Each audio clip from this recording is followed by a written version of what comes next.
로마서 16장 3절부터 5절까지 말씀을 보겠습니다.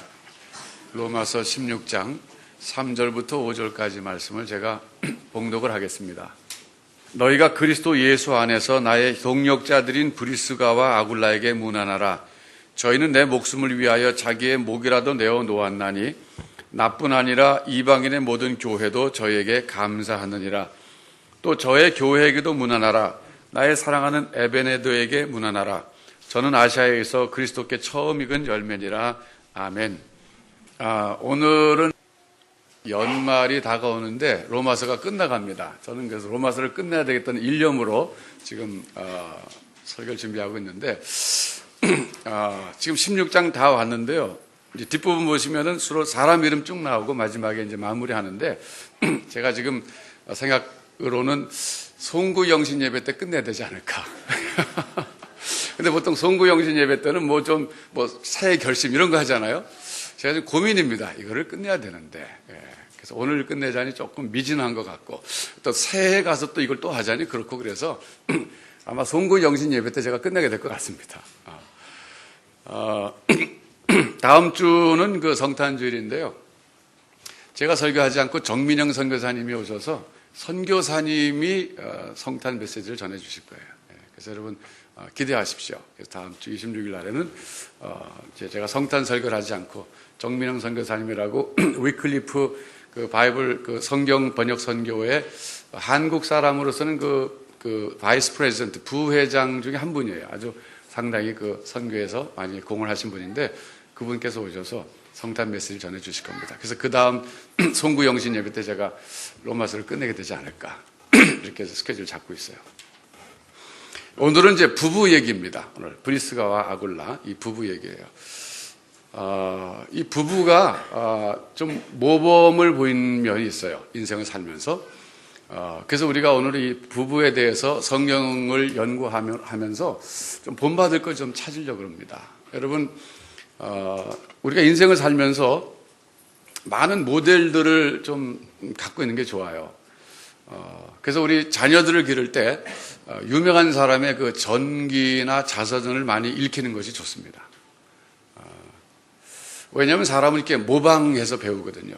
그러니까 자녀를 키울 때 책을 선물하실 때 아이들에게 위대한 사람들의 생애가 기록되어 있는 전기나 혹은 그 사람이 직접 쓴 자서전 이런 것들을 많이 좀 읽히세요. 어려서부터. 그러면 많은 걸 배웁니다. 특별히 뭘 배워야 되냐면 그 사람들에게서 배워야 될 것은 그 사람들의 인생의 꿈이 무엇이었는가 이걸 배워야 돼요. 그래서 꿈을 가진 자녀를 키워야 됩니다. 두 번째는 그 사람들이 역경을 맞이했을 때 어떻게 극복했는가 그걸 배워야 됩니다. 사람은 그 두 가지 꼭 배워야 돼요. 그래서 사람이 인생을 살면서 뭔가 꿈이 있고 목표가 있어야 됩니다. 그리고 또 하나는 어려운 일을 만났을 때 어떻게 헤쳐나갈 것인가 이걸 배워야 돼요. 그런데 그런 사람들의 책을 읽어보면 그 두 가지가 다 나옵니다. 반드시.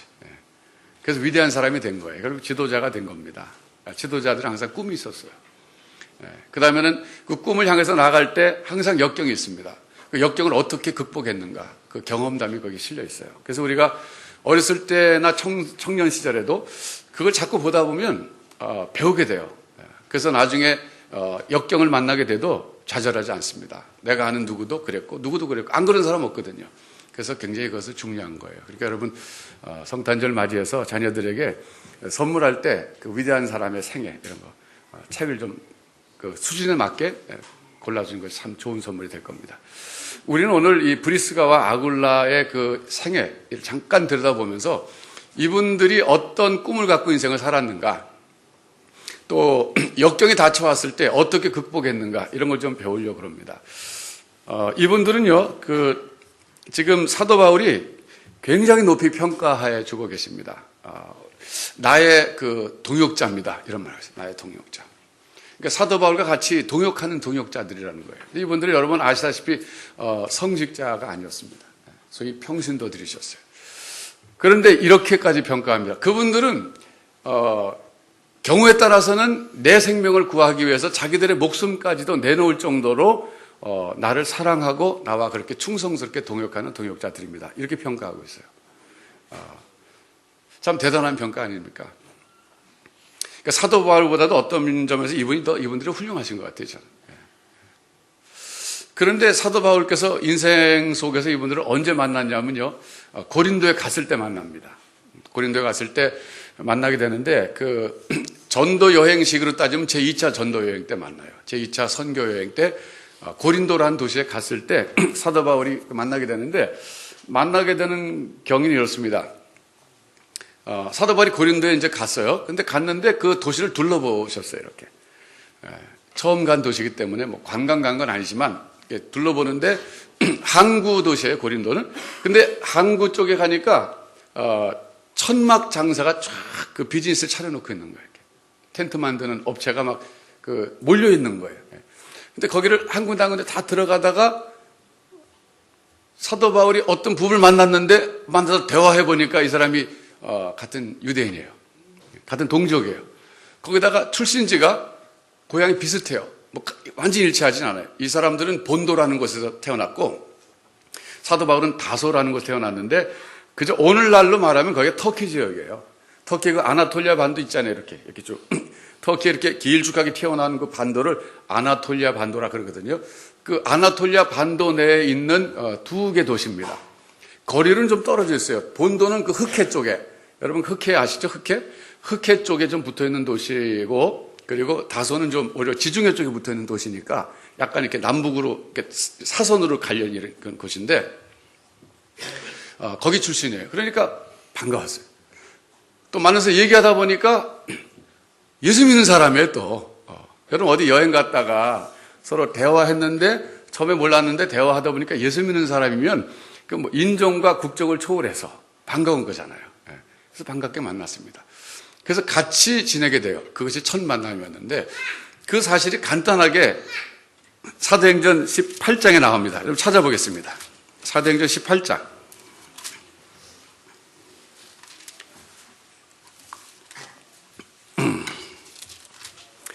18장 1절부터 4절까지 보시면 제가 지금 말씀드린 얘기가 요약돼서 나오고 있는데 이후에 바울이 아덴을 떠나 고린도에 이르러 고린도에 갔습니다. 아굴라라 하는 본도에서 난 유대인 하나를 만났습니다. 그런데 이분들은 글라우디오가 모든 유대인을 명하여 로마에서 떠나라 한 거로 그가 그 안에 브리스길라와 함께 이달리아로부터 새로운지라 그랬어요. 자, 이제 사람 이름이 또 나오는데 글라우디오. 이 글라우디오가 여자일까요, 남자일까요? 맞아요. 저는 처음에 여자인 줄 알았어요. 이름이 약간 클라우디아. 그래서 로마 황제 이름입니다. 당시 로마 황제인데 이분이 역사가들의 그 기록에 의하면 AD 49년도라 그래요. AD 49년도에 로마에 살고 있는 모든 유대인들 추방령을 내렸습니다. 근데 그 추방령을 내리게 된 동기에 대해서 역사가들이 전해주는 것이 그렇게 정확하진 않지만 그래도 어느 정도 근거 있는 건 이런 동기였어요. 로마에 살고 있는 유대인들 사이에 심한 사회적 갈등이 일어나가지고 그 갈등이 지나쳐가지고 로마까지 전체에 영향을 미치게 되는 이런 정치적인 문제로 비화한 것 같다고 봐요. 그런데 거기 중심되는 인물이 크레스투스라는 인물이었다 그래요. 그래서 이제 보통 역사가들은 예수 안 믿는 사람들이니까 그 크레스투스라고 하는 사람이 그 사회적 그 문제의 어떤 핵심에 있는 인물로 묘사되는데 그 사람이 이제 신학자들이나 성경학자들은 그리스도가 아니냐 이렇게 보는 거예요. 그러니까 유대인 공동체 안에 예수 믿는 사람들이 생긴 겁니다. 그래서 예수를 그리스도가 믿는 사람들 유대인들이 생겼고 여전히 아니라고 거절하는 사람들이 생겼는데 로마에 살고 있으면서 둘 사이 어떤 심각한 갈등이 있었는데 그게 표출돼 가지고 사회적 문제로까지 비화됐던 것 같다. 이렇게 조심스럽게 추측을 해봅니다. 그래서 클라우디오 황제가 그런 종교적인 문제가 결국 로마라는 사회의 어떤 정치적인 문제로 잘못하면 사회적인 문제로까지 비화되는 것을 사전에 방지하기 위해서 과감하게 결정 내려서 로마에 살고 있는 모든 유대인들은 나가시오 이렇게 했다는 거예요. 그게 AD 49년이에요. 그래서 사도 바울의 전도 여행을 이렇게 시기를 결정할 때 중요한 단서의 하나로 쓰입니다. 클라우디오가 AD 49년도에 모든 유대인들을 로마에서 축출을 시켰다. 그게 사도 바울이 지금 고린도에 갔을 때가 대략 그러면 어떻게 됩니까? 적어도 AD 50년 이후가 되잖아요. 네, 그런 거 가지고 이제 연도를 이렇게 측정하는데 중요한 하나의 기준점이 됩니다. 그런데 이 사람들이 바울이 그들에게 갔는데 3절에 보니까 업이 같음으로 그랬어요. 업은 뭐예요? 비즈니스가 같았다. 근데 이 사람들의 비즈니스 뭐냐면 장막을 만드는 것이라 그랬어요. 그래서 함께 거기 그 집에 거하게 되면서 일을 하면서 같이 이제 마지막 인생을 살게 됐다 이런 얘기. 이게 첫 번째 만남이에요. 자, 여러분, 이 업이라고 하는 것이 텐트 메이킹입니다. 텐트 메이킹. 텐트를 만드는 거예요. 요즘에 그 장사가 잘 됩니까? 텐트 메이킹? 텐트 장사 괜찮아요? 거기, 그쪽에 계신 분 안 계신 거예요. 등산 장비로 쓰이잖아요, 주로. 뭐 낚시 가는 사람 필요하고. 그런데 요즘은 그게 이제 레저용품이 돼가지고 별로 그렇게 대중적인 그런 상품은 아니지만 이 당시는 이것이 굉장히 대중적인 상품이었어요. 무슨 얘기냐면요. 여행객들에게는 꼭 필수품이었습니다. 특별히 어떤 여행객들이냐면은 배를 타고 가는 그런 승객들에게는 이 텐트가 필수적이었어요. 왜냐하면 당시에는 여객선이 없었습니다. 오직 화물선만 있었어요. 그러니까 여객선이라고 하는 것이 하나의 제대로 발달되기까지는 시간이 꽤 걸렸던 거예요. 역사 속에서. 당시에는 화물선이 주로 곡물을 운송했어요. 곡물. 어디서 운송했냐면 알렉산드리아에서 운송했습니다. 예. 여러분 지중해가 있고 거기 이제 이집트 북쪽에 그 알렉산드리아가 있는 거기 나일 삼각주가 있잖아요. 옛날부터 거기는 곡창지대였거든요. 그러니까 애굽에서 곡물이 생산된 것을 로마로 수송하는 배들이 엄청나게 많았습니다. 그러니까 로마가 그때 당시 인구가 약 한 150만, 적어도 조금 잡아도 150만 살았다 그래요. 그러니까 그때 당시 150만이면 엄청난 거 아니에요? 150만을 먹여 살리려면 애굽에서 부지런히 곡물을 날려야 됐다고요. 그런데 이제 로마에서부터 애굽 알렉산드리아까지 직선거리로 가면은 빨리 가면 한 일주일 정도에도 갈 수 있대요. 순풍을 타면 이렇게 역풍이 아니라. 그런데 그런 경우는 좀 드물었고 대부분의 곡물 화물선들이 항해를 어떻게 했냐면 연안을 거쳐가면서 했답니다. 이렇게. 그는 안전 때문에 그랬어요. 왜냐하면 그때는 그 배가 동력이 없었잖아요. 바람을 이용한다든지 아니면 사람이 이렇게 이렇게 배너에 나오는 그 영화처럼 노예들이 노를 젓는 건데 그 동력 관계라든지 바람, 안전 이런 것 때문에 이렇게 연안을 이렇게 거쳐서 짧게 이렇게 거쳐서 이렇게 가는 거예요. 그러니까 시간이 많이 걸렸어요. 그런데 사람들이 이제 여행할 일이 있을 때 당시는 그 도로가 말이죠. 그렇게 많이 발달되지 않았어요. 팍스 로마나 그래서 뭐 로마 평화 그러지만 그거는 한 상징적인 의미고 실제로 여행객들이 뭐 산적 엄청나게 많이 만나고 그리고 뭐 도둑들 만나고 그랬대요. 그래서 차라리 바다로 가는 게 안전했답니다. 바다. 그래서 배가 많이 그 항로가 이제 그 말하자면 이제 여객선 대신에 그 화물선이지만 그걸 타고 사람들이 이용했는데 문제는 여객선이 아니라는 거예요. 그게 뭡니까? 밥을 안 준다는 게 밥을. 타도. 그 다음에 잠자리 알아서 하라게. 객실이 없어요, 객실이. 그래서 어떻게 되냐면은 텐트를 사가지고 타는 거예요. 그래서 요즘으로 말하면 이제 우리 한국으로 말하면 양반들이 많이 여행하면 그때 이제 귀족이겠죠? 돈 있는 사람들이, 로마 시민권 가진 사람들이 여행할 때는 종을 2사람 꼭 데리고 다녔답니다. 한 사람은 음식 준비해야 되고, 주는 사람. 한 사람은 잠자리, 텐트 준비하는 사람. 그래서 배를 타고 가다가 저녁 때가 되면 갑판 아무 데다가 텐트 치는 거예요, 이렇게. 그럼 거기서 자는 거예요. 그나마 돈 없는 사람은 그냥 바깥에 식당을 자는 거죠. 종들은 아마 바깥에 잤을지 몰라요. 그러니까 그런 상황이었기 때문에 이 텐트 비즈니스가 참 잘 됐답니다. 특별히 그러면은 텐트 비즈니스 위치가 어디여야 되겠습니까? 항구죠, 항구. 비즈니스의 제일 중요한 요건이 뭐라고요? 첫째, 로케이션. 두 번째, 위치. 세 번째, 장소. 그거 모르셨어요? 제가 옛날에 어느 소설 보니까 나오더라고요. 거기서 비즈니스 첫 번째 로케이션, 두 번째 로케이션, 세 번째 로케이션 그러더라고요. 근데 어쨌든 그 항구 도시에 그러니까 텐트 비즈니스가 쫙 있었던 거예요. 근데 참 이 사도 바울도 기술이 텐트 메이킹이었어요. 장막 깁는 거였어요. 그럼 생각해 보세요. 사도 바울 학자 아닌가? 학자잖아요. 학자 중에 학자인데 어떻게 그런 기술을 배웠을까? 손재주가 좋았나? 아니, 손재주는 상관없는 것 같고 당시 유대인들이 말이죠. 학자들도 기능을 하나씩 배웠어요. 학자들이. 왜냐하면 유대인들은 그 디아스포라 경험이 있거든요. 그러니까 언제 다른 나라로 가서 살게 될지 몰라요.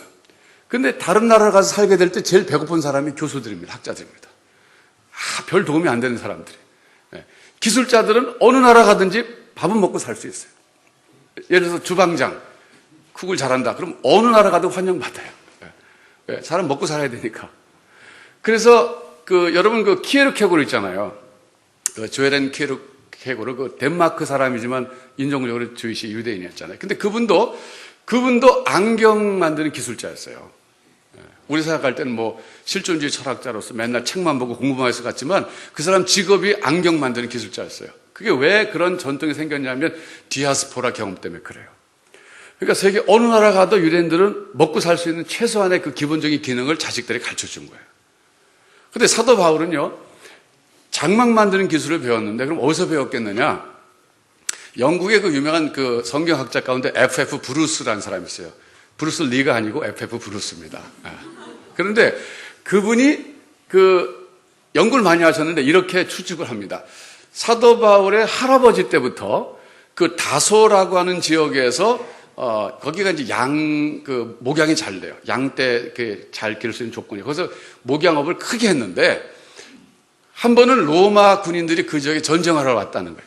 전쟁하러 왔는데 전쟁할 때 당시에 필수품 중에 하나가 텐트입니다. 야전에 진을 치고 자야 되잖아요. 그러니까 군수용품 중에 군수용품이에요, 텐트가. 그런데 F.F. 브루스에 의하면 그 할아버지 때에 로마 사람들이 전쟁하러 왔을 때 이 할아버지에게 군수용품으로서 그 텐트를 주문했을 거라는 거예요. 대량으로 그것도. 그래서 큰 비즈니스 하던 집안이니까 텐트를 엄청나게 많이 군수품으로 말하자면 조달해 준 거예요. 물론 돈 받았겠죠. 그렇지만 상당히 좀 저렴하게 해주든가 그렇겠죠. 그래서 그때 로마가 그리고 전쟁에 이겼고 그 결과 고마워서 전쟁에 공헌했다는 그 사실 때문에 그 할아버지에게 로마 시민권을 줬을 것이다. 이렇게 추측해요. 이게 F.F. 브루스의 입장이에요. 그래서 이제 그 아버지가 할아버지죠. 사도 바울의 할아버지가 로마 시민권을 받았을 때 그 사도 바울의 아버지는 이미 태어나 있었을 거라는 거예요. 그래서 그 아버지는 자기 아버지가 시민권자가 되니까 자기도 시민권자가 됐고 사도 바울은 안 태어났을 때라는 거예요. 태어나면서부터 그래서 자기는 시민권자가 됐다는 거예요.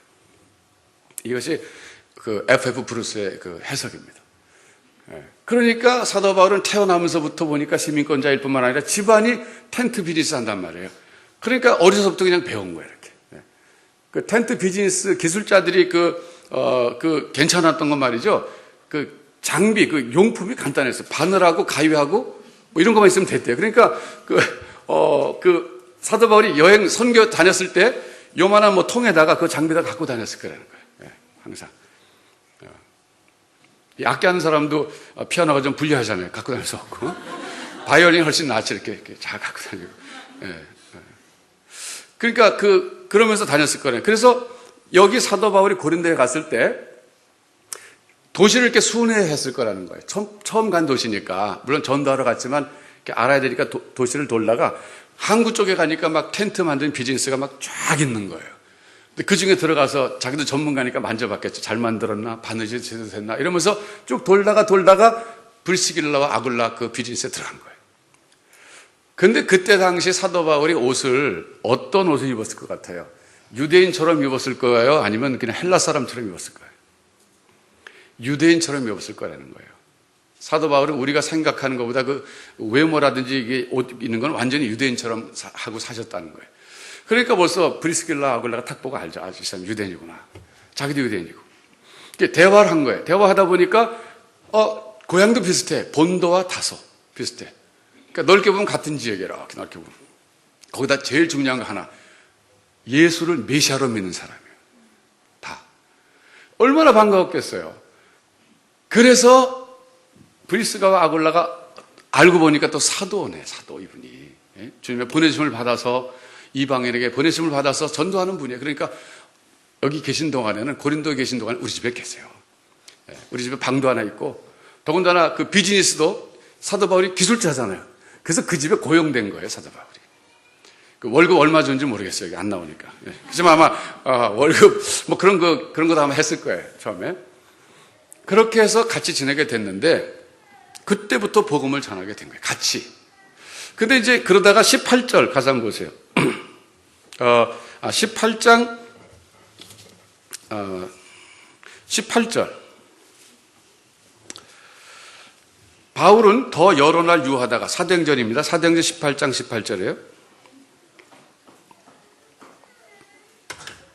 바울은 더 여러 날 유하다가 형제들을 작별하고, 여기 여러 날 유했는데 한 18개월 됩니다. 1년 6개월이에요. 1년 6개월 동안 거기서 있게 되는데, 그 11절에 보면 1년 6개월이 나오잖아요. 11절에 1년 6개월을 유하며 그랬어요. 그래서 여러 날이 여기 1년 6개월. 1년 6개월 지난 다음에 고린도 형제들을 작별하고 배 타고 수리하러 떠나갈 때 브리스길라와 아굴라도 함께 하더라 그랬어요. 참 이건 대단한 일이에요. 우리는 그냥 성경 읽다 보면 그냥 지나갈 구절이에요. 근데 한 번쯤 숨을 멈추고 생각해 보면 대단한 일입니다. 왜냐하면 이 브리스길라와 아굴라가 로마에서 클라우디오 황제가 떠나라고 해서 왔어요. 사도 바울보다 먼저 왔습니다. 언제인지 모르지만 먼저 왔어요. 근데 먼저 와서 거기서 자리를 잡고 있을 때 자리를 사실 막 잡아가는 중이었을 거예요. 시기적으로 볼 때. 사도 바울이 왔습니다. 그래서 같이 1년 6개월 또 지났으니까 길게 잡으면 이 사람들이 거기 있었던 기간은 2년 내지 3년 정도일지 몰라요. 그러니까 이제 비즈니스가 로마에서 하다가 새로운 곳에 와서 막 정착됐을 때라고요. 정착됐을 때인데 또 떠나가는 거예요. 근데 어디로 떠나가냐면은, 여기 그 19절 보면 에베소에 와서 저희를 거기 머물러 두고 그랬어요. 브리스길라와 아굴라가 이제 에베소로 가는 거예요. 에베소. 사도 바울과 함께 가서 에베소에 머물게 되는데, 이 에베소로 떠나가게 되는데, 에베소는 고린도가 유럽의 항구 도시라면, 대표적인 항구 도시라면 에베소는 아시아의 대표적인 항구 도시예요. 이렇게 배로 가면 한 일주일 정도 걸린답니다. 놀며 간대요, 그때는. 배가 이렇게 직선으로 가지 않고 직접 가면은 뭐 한 며칠이면 이틀이면 갈 거리지만 중간에 섬이 몇 개 있었대요. 그래서 옛날에는 기록에 의하면 고린도에서 에베소까지 갈 때 섬마다 들려서 이렇게 해저물면 떠서 이렇게 머물고 아침에 또 떠나서 가고 그러면 한 일주일 걸렸대요. 그 에베소의 총독으로 가는 사람의 그 여행 일지가 남겨 있거든요. 그래서 그 사람이 여행 일지를 남겼는데 그 사람 한 일주일 걸려 갔더라고요. 그런데 그 길을 이제 가면서 같이 떠나갔는데 여러분 생각해 보십시오. 비즈니스가 정착될 만한데 또 떠난다는 거 쉽지 않습니다. 근데 왜 떠났을까? 어떻게 떠났을까? 성경에 안 나오기 때문에 모르지만 아마 이렇게 됐을 것 같아요. 어느 날 사도 바울이 얘기했을 것 같아요. 내가 이제는 고린도 교회가 세워졌으니까 이제 내가 수리하러 가야 됩니다. 수리 어디입니까? 안디옥 교회. 자기를 파송한 교회에 가서 선교 보고하고 다시 그리고 내가 에베소로 가려고 그럽니다. 얘기한 거예요. 왜 에베소입니까? 2차 선교 여행 때 원래는 에베소로 가려고 그랬는데 하나님이 강권적으로 막으셔서 할 수 없이 유럽 갔다가 지금 오는 길이잖아요. 가는 길이잖아요. 그렇기 때문에 3차 선교 여행 때 내가 에베소로 가려고 그러는데 그때 내가 에베소 갈 때 당신들도 에베소에서 좀 기다렸다가 나는 지금 수리하 가지만 당신들이 나를 떠나서 에베소로 가서 거기서 다시 비즈니스 좀 하고 그러고서 내가 거기 안디옥 갔다가 에베소 왔을 때 당신들이 미리 거기서 자리 좀 잡고 계셔 주십시오. 이렇게 얘기했을 것 같아요. 아니면 사도 바울이 자기는 이제 여기 떠나서 수리아 안디옥 갔다가 에베소 갈 텐데 그러면 난 거기서 교회를 또 다시 개척하고 전도하려고 그럽니다. 그렇게 얘기했을 때 이 브리스길라와 아굴라 부부가 그러면 우리가 먼저 에베소 가서 준비하고 있겠습니다. 이렇게 제안했을 수도 있어요. 둘 중에 하나예요. 어떤 것일 것 같아요? 상관없죠. 상관없어요. 우리는 잘 모르는 상관없어요. 근데 어쨌든 대단한 건 뭐냐면 사도 바울이 권면해서 그렇게 했든 자발적으로 했든 간에 이분들의 그 헌신과 결단이 대단한 거예요. 또 하나 질문 생각해 볼 만한 거예요. 이분들이 자녀들이 있었을까요? 없었을 것 같아요? 저는 자녀들도 있었을 것 같아요. 뭐 없었을 수도 있어요. 그건 잘 몰라요. 그렇지만 보통 평범한 가정이라면 뭐 자녀가 있었겠죠. 그런데 옛날이나 지금이나 사실 자녀는 소중한 존재예요, 우리에게. 그리고 우리가 한 지역에 살다 다른 지역으로 가면 애들도 적응하는데 상당히 시간이 걸립니다. 미국에서 이제 우리 교포들 얘기 들어보면 자기는 이민 와가지고 애들만 고생하는 줄 어른만 고생하는 줄 알고 애들은 그냥 학교 가면 잘 적응하는 줄 알았는데 나중에 커서 그 아이들 얘기 들어보니까 애들도 엄청나게 학교 적응하는데 고생했다 그런다고 해요.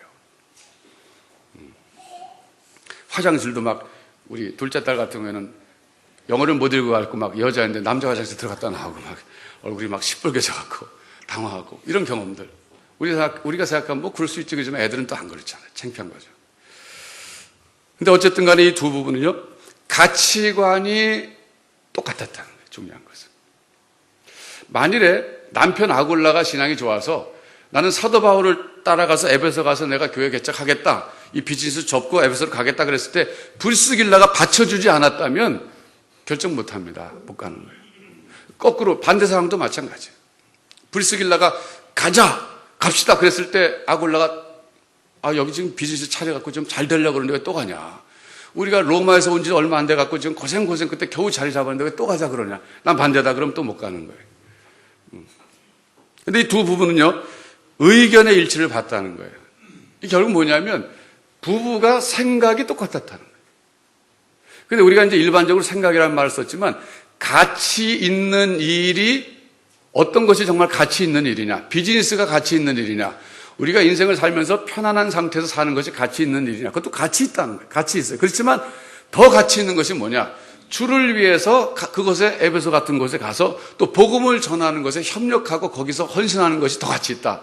그런데 생각의 일치 보인 거예요. 쉽지 않은 그 결정입니다. 나중에 보면 말이죠. 고린도전서 16장 19절 가서 한번 보겠습니다. 고린도전서 16장 19절.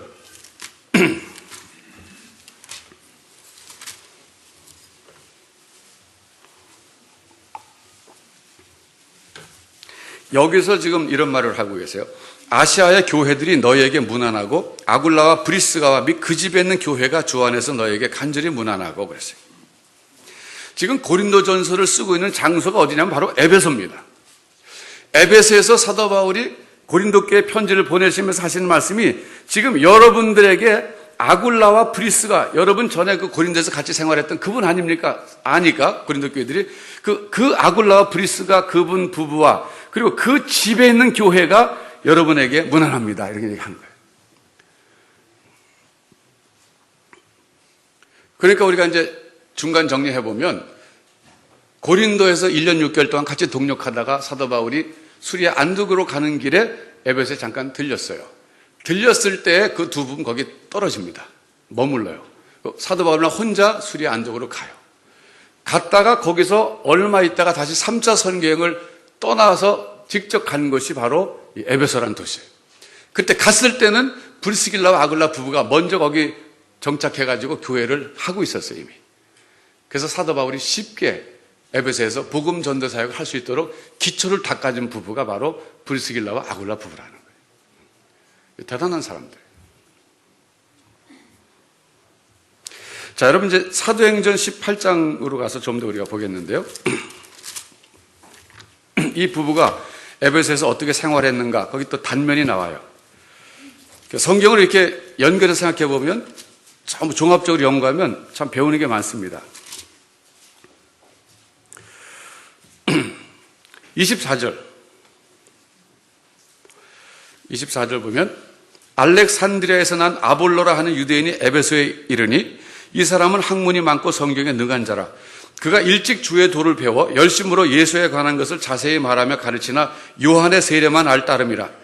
그가 회당에서 담대히 말하기를 시작하거늘 브리스길라와 아굴라가 듣고 데려다가 하나님의 도를 더 자세히 풀어 이르더라 그랬어요.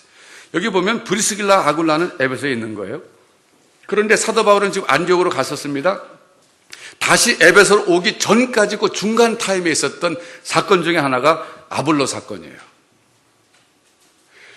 아볼로라고 하는 사람은 여기 소개되기를 알렉산드리아 출신이에요.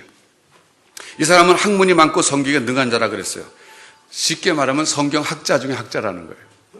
여러분, 당시 알렉산드리아는 인구가 약 100만의 도시였습니다. 알렉산더 대왕을 기념하기 위해서 세운 도시가 알렉산드리아예요. 거기는 계획 도시였어요. 그래서 아주 반듯한 이 평지에다가 이렇게 계획 도시를 지어가지고 인구 100만이 살아도 충분히 살 수 있을 정도의 공간이었대요. 그런데 거기에 무려 유대인들의 숫자가 10분의 1을 차지했답니다. 그러니까 10만 명 정도가 유대인이었어요. 그러니까 100만 명 사는 알렉산드리아 도시의 10분의 1이 유대인이라고 하는 것은 유대인들의 파워가 대단했다는 거예요. 그래서 그 유대인들이 거기 많이 살았기 때문에 70인경이 거기서 번역됐어요. 여러분 70인경이 뭔지 아십니까? 구약 성경 히브리어로 된 것이 헬라어로 그대로 번역된 것이 70인경이에요. 그러니까 아볼로의 출신 지역인 알렉산드리아가 그만큼 유대인들이 많이 살았고 성경 연구가 활발히 이루어졌던 것이 바로 알렉산드리아예요. 그런데 아볼로가 그 알렉산드리아에서 태어나가지고 성경에 아주 능한 사람이에요. 다시 말하면 성경을 환히 꿰뚫고 있는 사람인데 이 사람이 순회 전도자가 돼가지고 지금 에베소에 온 거예요. 에베소에 와서 회당에 들어가서 설교권을 얻어가지고 설교를 하는데 들어보니까 브리스길라 아글라 들어보니까 예수가 그리스도라고 증거하거든요. 그러니까 신기한 거죠. 저 사람은 좀 대단하다. 근데 듣다 보니까 뭔가 좀 2% 부족한 게 있어. 2% 부족한 게 있어. 그래서 집으로 데려갑니다. 데려가는데 그 2% 부족한 게 뭐냐면 25절에 나와요. 요한의 세례만 알 따름이라 그랬어요. 아볼로가 예수는 구약에 예언된 메시아다는 것을 회당에서 담대히 전했는데 그 어떤 수준에서 전했냐면은 요한의 세례라는 그 수준에서 전했다 그런 얘기예요. 자, 이게 무슨 얘기인가 생각해 봐야 됩니다. 여러분 그 사도 세례 요한께서 예수님보다 6개월 먼저 출생하신 분이잖아요. 그런데 이분이 한 역할은 예수님의 길을 예비한 사람이에요. 그래서 예수님이 세례받고 물에서 올라오실 때 그리고 이 세례 요한이 증거까지 했어요. 보라, 세상 죄를 지고 가는 하나님의 어린 양이로다. 나는 저분의 신발끈 풀고 매는 것도 난 감당치 못한다. 그렇게 얘기했습니다. 그러면서 예수님을 메시아로 증거해줬던 인물이에요. 그리고 이분은 그렇게 얘기했어요. 지금 도끼가 나무 뿌리에 놓였으니까 회개하지 않으면 하나님께서 마치 도끼가 뿌리를 찍어서 나무를 심판하듯이 심판하실 것이다. 메시아가 오시면 그 심판하신다. 이러고 증거했던 사람이 바로 세례 요한입니다. 그런데 그렇게 증거하다가 옥에 갇혔어요. 옥에 갇혀갖고서는 이제 사형 선고를 받고 거의 죽을 날을 기다리고 있는데 본인은 생각할 때 그 자기가 증거했던 그 예수가 곧 세상을 심판할 것으로 기대했는데 심판 안 하신단 말이에요. 하는 거 보니까 병자 고쳐주고 가난한 사람에게 가서 복음 전하고 그러면서 그냥 자기가 볼 때는 여유 있게 한가롭게 다니신단 말이에요. 자기는 지금 감옥에서 목숨이 경각 뭐라 그러죠? 잊어버렸네? 하여튼 뭐 그거 있잖아요. 하도 안 쓰니까 잊어버려. 하여튼 그 경각지각? 하여튼 거기에 이제 그 달려있는데 이게 지금 태평천하같이 예수는 그냥 다니면서 이렇게 그냥 자기가 볼 때 아니거든요. 그래서 제자들을 보냅니다. 오실 그이가 당신입니까? 내가 잘못 전한 거 아닙니까? 아니면 다른 일을 기다려야 됩니까? 그렇게 물어보라고 제자들을 보냈어요. 그게 어디 나옵니까? 마태복음 11장에 나와요. 그거 우리가 찾아봐야 됩니다. 마태복음 11장.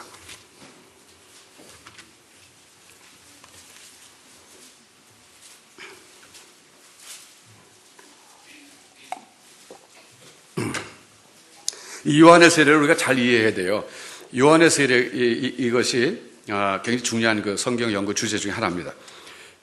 11장 2절 마태복음 요한이 옥에서 그리스도의 하신 일을 듣고 제자들을 보내어 예수께 여짜오되 오실 그이가 당신입니까? 우리가 다른 사람을 기다려야 되겠습니까? 이렇게 물어보라 그랬습니다. 예수님이 대답하시기를 가라사대 너희가 가서 듣고 보는 것을 요한에게 고하되 소경이 보며 앉은 베이가 걸으며 문둥이가 깨끗함을 받으며 귀머거리가 들으며 죽은 자가 살아나며 가난한 자에게 복음이 전파된다 하라.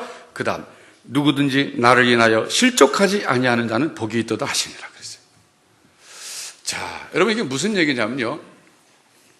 이 신학자들 성경을 연구하는 학자들도 두 가지 입장이었어요. 이 세례 요한의 이런 제자들을 보낸 행동에 대해서 두 가지로 해석하는데 하나는 뭐냐면 세례 요한은 예수님에 대해서 1점이라도 추호도 의심이 없었는데 제자들이 자꾸 와서 선생님 맞아요 그분? 진짜 맞아요? 선생님 증거했는데 잘못한 거 아니에요? 그랬을 때 아니야 그분 진짜야. 근데 제자들이 자꾸 물어보니까 가서 직접 물어봐라. 이렇게 보냈다. 이렇게 해석하는 성경학자들이 있어요. 그런 분들이 계셔. 또한 그룹의 성경학자들은 그게 아니라 세례 요한 자신이 의심 수준은 아니지만 질문이 생겼다는 거예요. 이상하다. 자기가 생각했던 것과 다르다. 그래서 알고 싶어서 제자들을 보냈다는 거예요. 1번, 2번 중에서 어느 것 같아요? 예? 1번. 세례 요한은 확실히 알았지만 제자들 위해서 보냈다. 1번. 세례 요한도 조금 질문이 생겨서 보냈다. 2번. 자, 1번에 생각하는 사람. 아, 경건한 사람들 많아요. 2번이라고 생각하는 사람. 예. 예. 아, 우리 최원의 형제도 저 안에서 딱 2번 그랬어요. 2번 쪽입니다, 저도. 예. 근데 이건 정답은 없어요, 사실은. 입장이 다른 거예요. 근데 대체로 많은 학자들이 2번을 택해요. 왜냐하면, 여기 주님이 6절에 그랬잖아요. 누구든지 나를 인하여 실족하지 아니하는 자는 복이 있다. 지금 세례 요한이 실족하는 수준까지 가진 않았지만, 그러나 잘못하면 실족할 수도 있다는 거예요. 실족하지 말아라, 그런 뜻이에요. 예. 그럼 왜 이런 현상이 벌어졌냐면요. 세례 요한은 사실은 구약 시대에 속한 사람이에요. 이게 굉장히 중요한 얘기예요. 그러니까 선지자로서 세례 요한은 앞으로 오실 메시아를 예언한 사람이에요. 앞으로. 물론 예수님과 동시대 인물로 살았지만은 그의 그 진정한 소속감과 그리고 아이덴티티는 구약 시대에 속해가지고 앞으로 오실 메시아를 예언하는 사람이었습니다.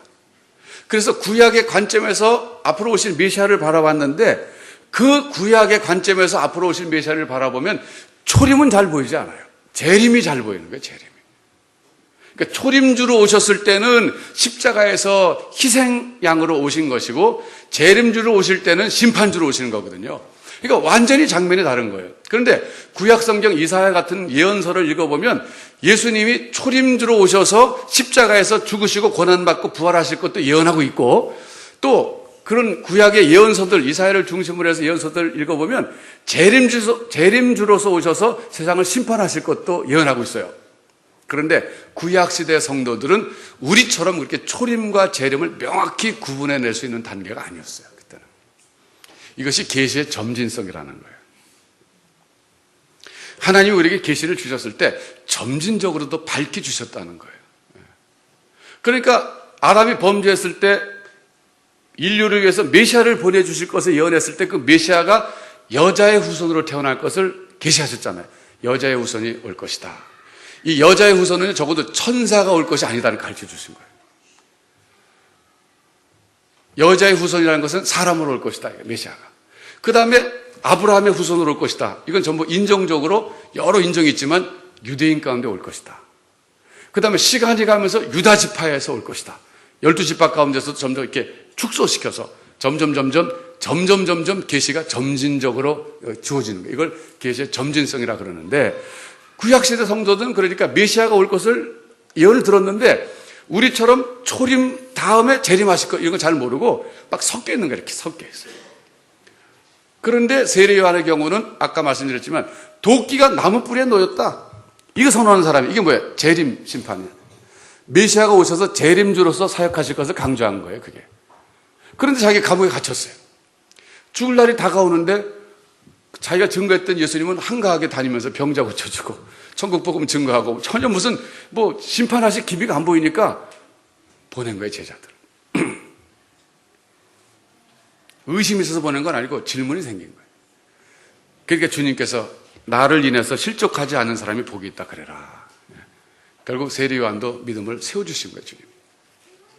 자, 여러분 보세요. 이제 요한의 세례만 안다는 것이 뭐냐면 구약에서 예언된 그 메시아를 이해하는 수준에서 예수 사건을 이해한다는 거예요. 복음 사건을. 제가 전에 한번 그렇게 비유적으로 설명해 드렸어요. 설악산 얘기. 소총봉과 대청봉 얘기했어요. 소총봉이 초림이라면 대청봉이 재림인데 멀리 떨어져서 소총봉까지 가서 보면 소총봉이 보이지만 설악산을 저 바닷가라든지 말이죠. 설악동에서 이렇게 설악산을 바라보면은 소총봉은 보이지가 않는 거예요. 대청봉만 보이지. 예. 그러니까 구약시대 성도들은 그렇게 멀리서 오실 메시아를 바라다 보니까 재림에 주로 오시는 메시아만 바라본 거예요, 주로. 예. 그렇기 때문에 세례 요한마저도 그렇게 약간 혼동이 왔던 거예요.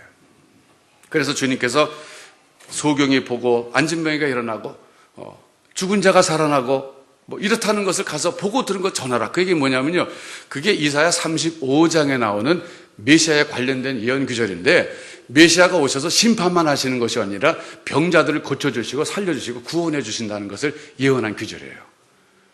그러니까 세례 요한이 구약 성경을 잘 아는 선지자니까 구약에서 그 구절도 있지 않느냐, 그게.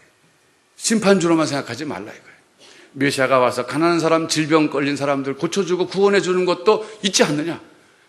내가 지금 그 일을 하고 있다. 그러니까 의심하지 말고 믿어라. 실족하지 말아라. 그러면서 제자들을 돌려보내신 거예요. 여러분, 그 사도행전 19장에 가서 한번 또 보시면 거기 또 그 요한의 세례가 또 나와요. 사도행전 19장.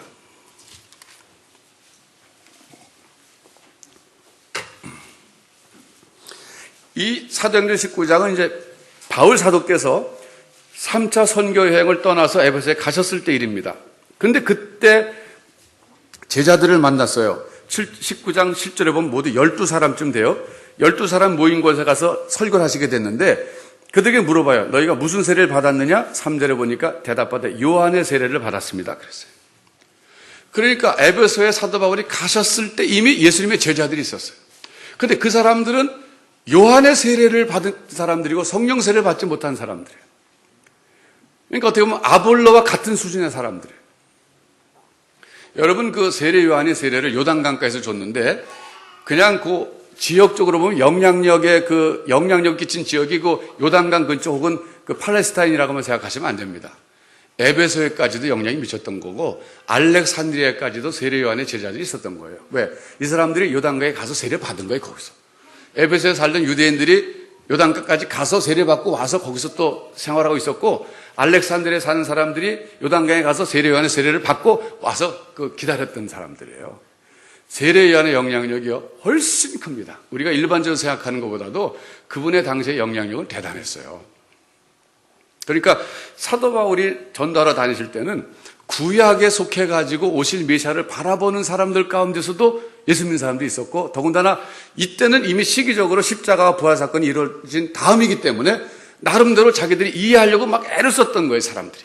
가르쳐주는 사람이 없지만 요한의 세례를 이해하는 수준에서 나름대로 예수님의 십자가 부활 사건을 이해하려고 노력하면서 막 믿으려고 애를 쓰는 그런 찰나에 하나님이 아볼로에게는 브리스길라와 아굴라를 붙여주신 거고, 그래서 비록 성경 학자 중에 학자지만 일개 평신도가 더 깊이 있게 핵심을 깨달았기 때문에 아볼로에게 가르쳐줄 수가 있었던 거고, 아볼로는 훌륭한 사람이에요. 겸손하게 배웠잖아요.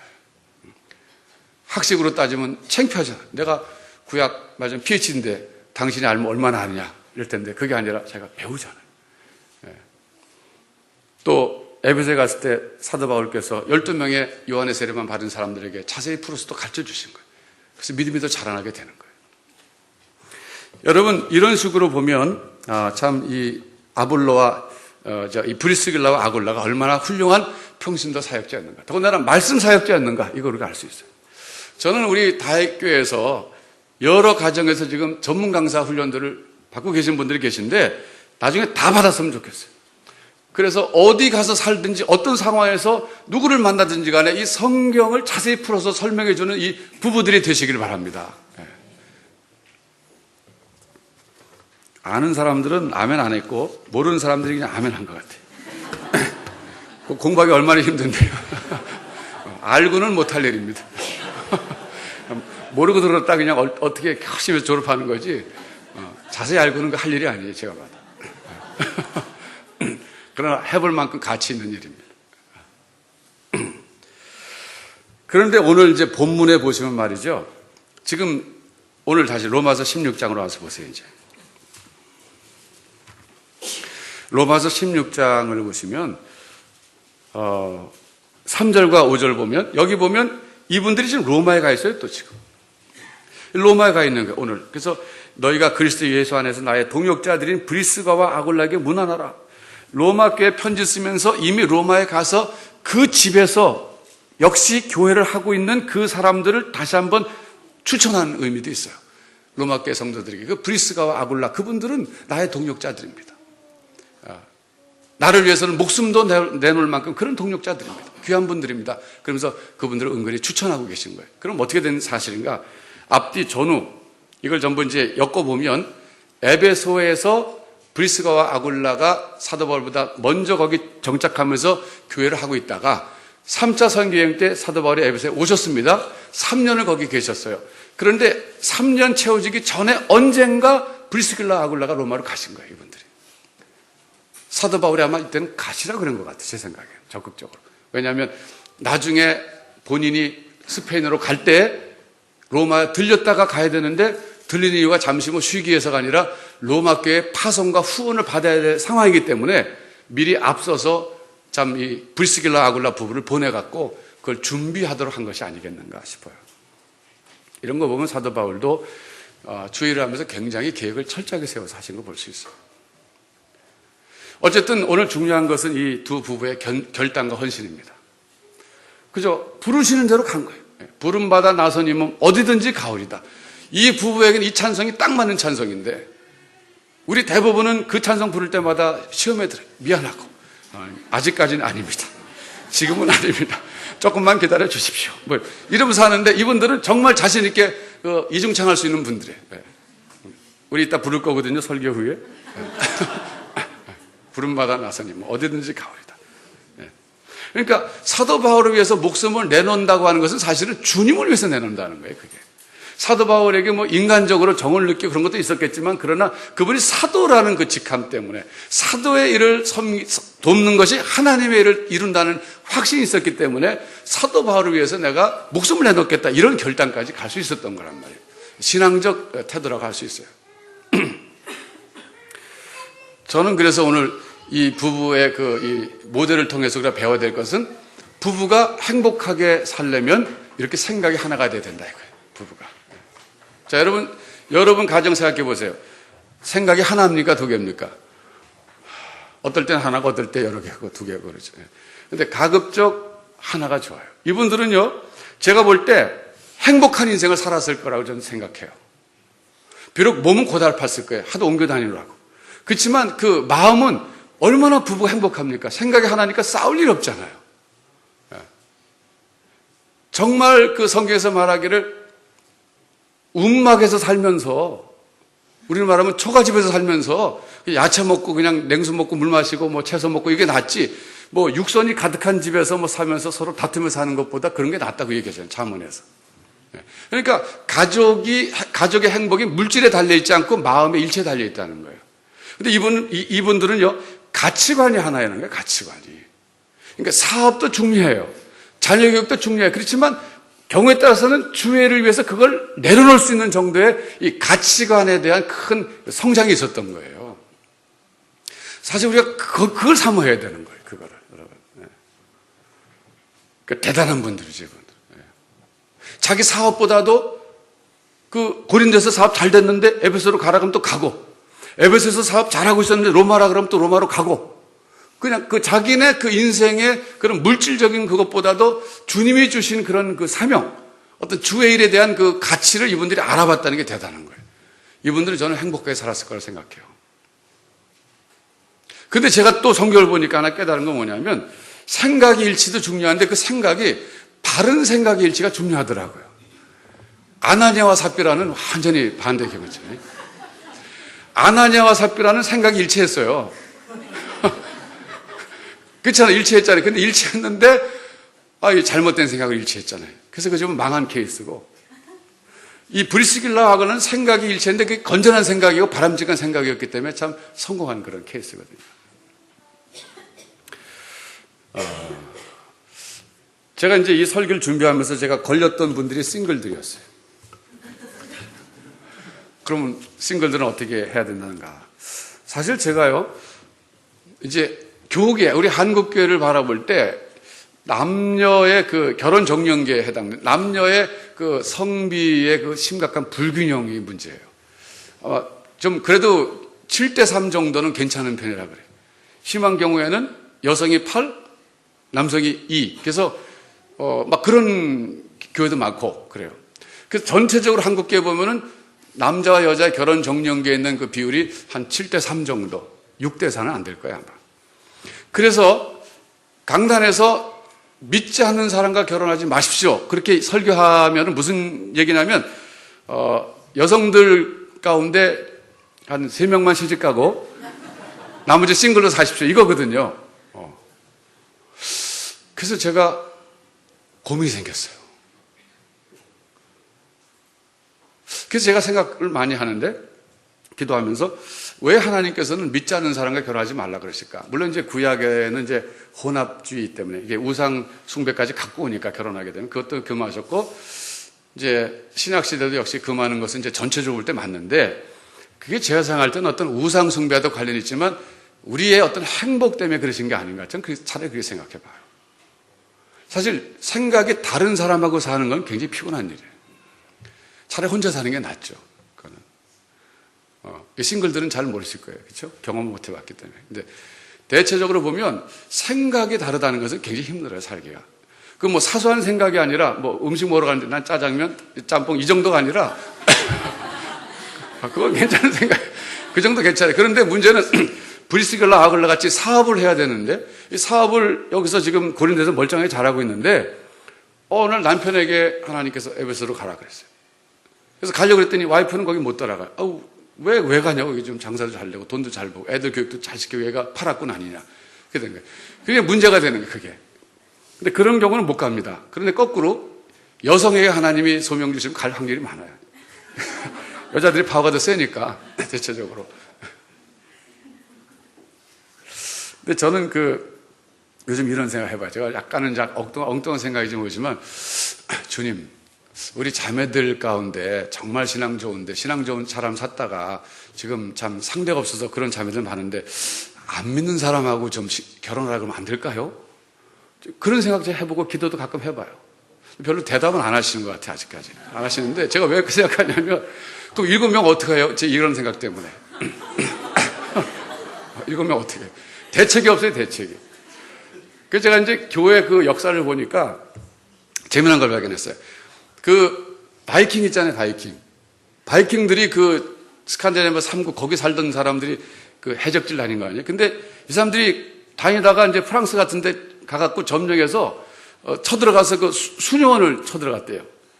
수녀들 다 잡아갔대요, 이렇게. 그래가지고 거기서 강제 결혼해가지고 거기서 애 낳고 살았대요. 근데 나중에 보면 처음 이 사람들이 개종을 해버렸어요. 개종 당한 거지, 그러니까. 그러니까 그 수녀들이 할 수 없이 결혼해서 애를 낳고 애 낳으면 신앙적으로 길렀을 거 아니에요. 밥 먹을 때 기도하고, 잘 때 기도하고, 기도 생활 시키고, 말씀 가르치고. 그러다 보니까 온 집안 식구들은 자기 빼고 전부 예수 믿는 사람이 된 거예요, 바이킹이. 근데 40대까지 힘이 있으니까 버티지만 50 넘어가면 바이킹도 힘이 없다고요, 여기 되고.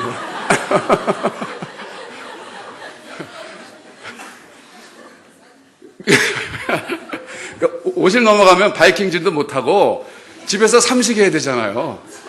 네. 바이킹 다닐 때는 영식이니까 괜찮은데 이제 은퇴한 바이킹은 삼식인데 잘 보여야 될 거 아니에요. 그러니까 할 수 없이 그래 나도 이제 믿겠다 그러고 믿은 게 아닌가. 실제로 보면 그래서 그쪽에 많이 개종이 됐어요. 그런 것도 제가 하나 생각나고 또 하나는 제가 이제 92년도에 미국 가기 전에 그 전까지 제가 할렐루야 학교에서 사역을 했는데 그때 제가 30대, 40대 가정들을 많이 알았어요. 근데 신방 가서 대화하다 보면 이런 가정들이 많아요. 믿는 가정의 딸들이었는데 안 믿는 남자를 만났어요. 근데 결혼할 때 조건이 예수 믿겠다는 거 약속을 받았어요. 그래서 결혼했는데 물론 그 이후에 금방 순순히 따라온 사람도 있지만 그냥 결혼하기 위해서 그래갖고 이제 안 나간 사람 많지만 시간이 지나가다 보면 대부분 다 믿게 되더라고요, 이 사람들이. 시간이 지나가다 보면. 제가 그것도 생각하는 거예요. 그래서 요즘 이제 한국교회 개신교 숫자 자꾸 준다 그러더라고요.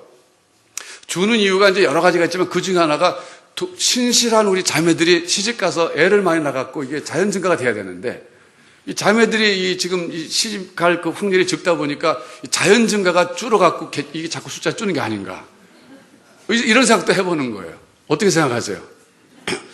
일리가 있지 않아요? 네, 그렇죠. 네, 그래서 주님께 그랬어요. 주님, 그러면 안 믿는 남자하고도 결혼하라고 제가 설교 시간에 얘기할까요? 근데 아직까지 그거 확신이 안 서요. 그러니까 선교적 사명을 갖고 시집 가는 거예요. 내가 선교지로 뭐 아프리카는 못 가도 한 사람 내 선교하기 위해서. 근데 사실 그렇잖아요. 결혼이라는 것이 꼭 뭐 이렇게 전도하기 위해서 결혼하는 게 아니라 좋아해 결혼하는 거잖아요. 여러분 여기 결혼하실 분들 절대 뭐 나 저 사람 전도하기 위해서 결혼하겠다 그거 하지 마세요. 그거 하지 마시고 내가 좋아해야 결혼하는 거예요. 좋아해야. 우선 하나님이 남자와 여자를 창조하시고 결혼할 때 서로 좋아야 하는 거지. 좋지 않은데 막 선교적 사명 갖고 내가 저 인간을 꼭 예수 믿게 해야 되겠다 해갖고 하면은 그거는 불행한 인생의 시작이에요. 절대 그러면 안 되고 인간적으로 사람이 참 좋아요. 근데 예수는 안 믿어. 근데 내가 교제하다 보니까 결혼하면 예수 믿겠대. 그러면 좀 파지티브하게 생각해도 괜찮지 않을까. 이거는 사실 어떻게 보면 이제 이 회색지대예요, 성경에서.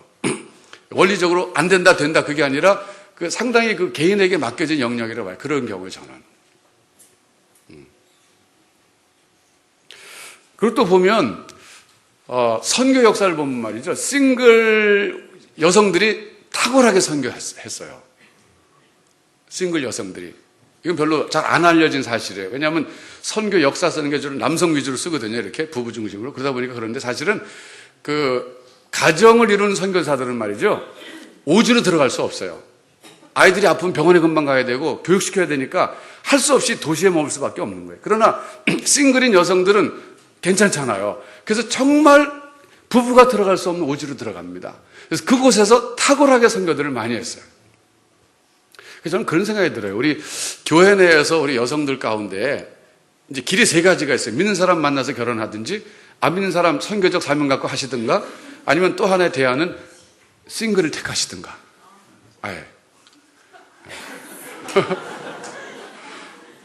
왜 그러냐 하면, 성경에 나오죠. 고린도 전서에는 그러잖아요. 차라리 시집 안 가는 게 낫다 그러잖아요.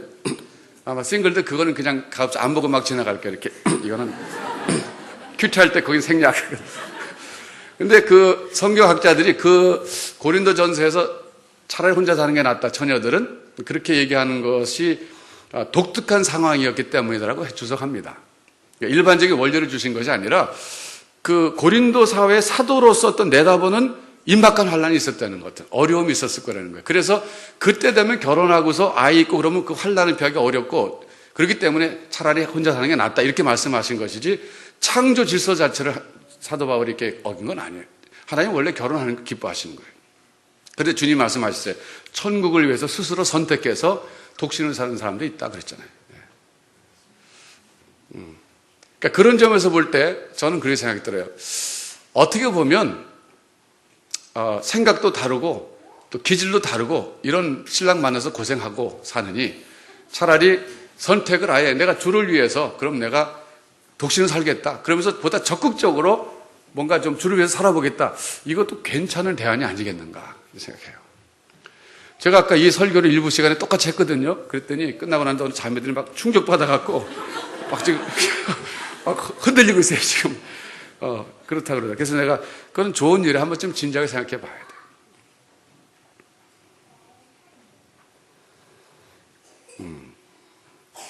그래서 여러분, 오늘 이 브리스길라 아굴라 이 부분은요, 사실 그 희소 가치가 있는 부부예요. 드물어요, 이런 부분들. 근데 우리가 모델을 삼을 필요는 있어요. 저는 우리 다윗교회 성도들이 꼭 뭐 이렇게 이분들처럼 뭐 말씀 가진 사역에 이렇게 헌신하거나 그런 건 아니고 적어도 부부가 그 어떤 성경적 가치관은 일치했으면 좋겠다는 거예요. 성경적 가치. 시간이 가면서 성경을 배워서. 그래서 자녀 교육에 있어서나 사업에 있어서나 무슨 인생의 중요한 결정을 할 때 가치관이 하나가 돼가지고 결정하는 것은 행복의 기초가 된다는 거예요, 여러분. 그게 행복한 가정의 기초가 바로 그거예요. 가치관의 일치, 생각의 하나. 그러면서도 우리 그 싱글들 한번 좀 생각해 보세요. 하나님께서 나의 인생을 지금까지 이끌어 오셨는데 내가 앞으로 가는 인생 어떻게 살아야 될 것인가. 또 주변에 믿지 않지만 좋은 사람이 있다면 내가 어떻게 될 것인가. 진지하게 한번 생각해 보시고 또 싱글도 한번 생각해 보시고. 그래서 여러 가지 그런 현실적인 문제들이니까 진지하게 그걸 부딪혀 보는 게 좋아요. 그냥 이렇게 막연하게 노크로 이렇게 피해가는 것보다는 그게 참 좋아요. 그리고 우리 한국 사회도 보면 지금 선교단체에 계신 분들 가운데 싱글로 사역하시는 분들 정말 제가 봐도 존경스러운 분들 많아요. 참 헌신적인 분들 많아요. 열매가 정말 많고. 그렇다고 다 싱글 하시라는 얘기는 아니고 주님 말씀하신 대로 그 천국을 위해서 받을 만한 사람 받는 거예요. 그러니까 아무나 할 수 있는 건 아니에요. 그래서 이걸 또 독신의 은사란 말도 붙여요. 하나님이 어떤 독신의 은사 주신 사람들이 있다 그거예요. 그런 사람들은 어떤 사람들이냐면요, 외로움을 덜 타는 사람들이에요. 진짜예요, 여러분. 그거 나와요. 그래서 그런 사람들은 뭐냐면 꼭 가족이라고 하는 그 공동체에서 이렇게 그 교제를 즐기고 뭐 그게 만이 아니라 그냥 친구들 이렇게 교회 안에서도 얼마든지 그 가족처럼 이렇게 잘 살아갈 수 있는 그런 타고난 기질들의 사람들이에요. 그런 사람들이 싱글의 은사가 있는 사람들이에요. 근데 그렇지 않은 사람들은 싱글의 은사가 없는 사람이에요. 싱글의 은사가 없는 사람이 싱글 됐다면 큰일 납니다. 그러니까 그건 잘 하셔야 돼요. 저는 그래서 이제 이 설교를 준비하면서 하나 기도 점이 생겼는데, 하나님, 우리 다혜교회가 정말 가족 같은 교회가 되게 해주시옵소서. 이렇게 제가 기도하고 싶어요. 그래서 우리 가운데 정말 싱글 사역자가 나오고, 그래도 여기 오면은 외롭지 않고 가족 같은 공동체이기 때문에, 성경적 가치관과 신앙이 하나이기 때문에 항상 여기서 쉼이 있고 편안하고 기쁨이 있고 서로 위로해주고, 이런 아름다운 신앙 공동체가 참 돼야 되겠다. 이런 소원이 하나 또 생겼습니다. 여러분 좀 그렇게 좀 같이 기도해 주시면 참 좋겠어요. 그래서 우리 교회는 넓은 그 대가족 말이죠. 대가족의 기능을 해서 정말 여기서 우리 성도 가운데 한 사람도 또 외로움을 느끼는 사람이 없이 그런 아름다운 신앙 공동체가 되게 해 주시옵소서. 언제든지 어디 갔다 와도 생각이 같고 가치관이 같기 때문에 참 가족 같고 편안하고 기쁨이 있고 감사가 있고 서로 위로해주고 감싸주고 이런 이 시대에 하나님의 마음에 합한 사랑의 공동체, 이런 공동체가 되도록 기도해야 되겠다는 제목을 얻었습니다. 여러분, 아무쪼록 오늘 주신 말씀을 통해서 각자가 이 가치관의 일치가 중요하다. 가족이, 내가 지금 나는 싱글이다 그러면 내 주변에 교회 안에 그런 공동체를 여러분 만들어 가세요. 여러분 성경방을 그렇게 만드세요. 그래서 여기가 정말 가치관이 하나가 된 사람들이 모여서 같이 신앙생활하고 격려해주는 그런 공동체, 그러면 얼마나 행복하겠습니까? 그것이 우리에게 큰 축복이 됩니다. 기도하겠습니다.